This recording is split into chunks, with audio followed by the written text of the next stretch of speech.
One quiet Saturday afternoon, I was in the garage fixing the shelf when my phone buzzed. The caller ID showed an unknown number. Normally, I'd ignore such calls, but something, maybe instinct, made me answer. A calm but serious voice said, "Sir, I think you deserve to know who your wife's been spending her weekends with." My heart stopped. "Who is this?" I demanded, but the caller hung up immediately. My hands trembled as I stared at the phone.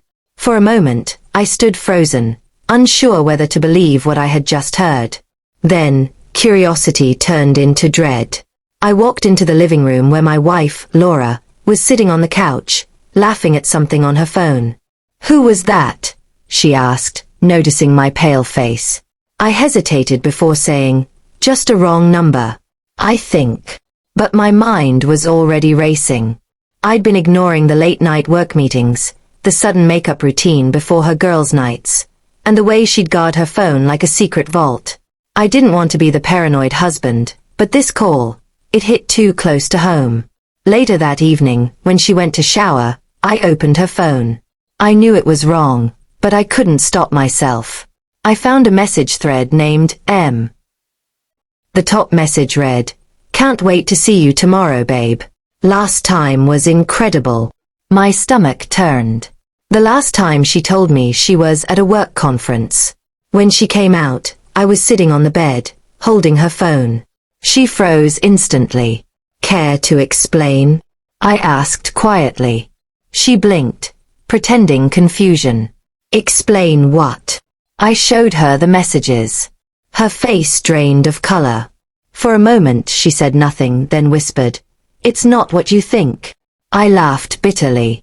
"Then please enlighten me, because it looks like my wife's cheating on me." Tears filled her eyes. "I just needed attention, Dan. You've been so distant lately." He made me feel wanted. Her words felt like a knife twisting inside me. "So your solution," I said, voice shaking, "was to betray me?" She fell to her knees, sobbing. "It was a mistake. I love you. Please, don't let this ruin us." But the thing about betrayal, it doesn't just ruin trust, it kills something inside you. I stood up and said quietly, "You already ruined us." I walked out of the house and drove aimlessly for hours, replaying every moment of our marriage. The laughter, the promises, the dreams, all poisoned by one secret affair. The next morning, I returned home to pack some clothes. She was waiting in the kitchen, eyes red from crying. "Dan, please. Let's talk," she begged. I looked at her, then calmly said, "Talk to M." Her lips trembled. "It's over with him." I nodded. "Good. Because it's over with me too." I picked up my bag and walked toward the door. She followed, pleading, "Don't do this. We can fix it." I stopped and turned to her. "Laura, the moment you chose him, you broke us. There's no fixing trust that never existed." Weeks passed, and though she texted and called countless times, I never replied. I moved into a small apartment and started rebuilding my life, piece by piece. I poured my pain into work, into the gym, into silence.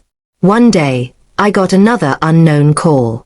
It was the same voice from that Saturday. "You did the right thing," the man said. "You didn't deserve what she did." Before I could respond, he hung up again. Maybe he was the man himself, or maybe just someone who knew too much, but it didn't matter anymore. Because that day, I learned the hardest truth. Sometimes love doesn't end with a fight or a goodbye. Sometimes, it ends with a phone call, and the quiet realization that the person you trusted most was already gone long before you found out.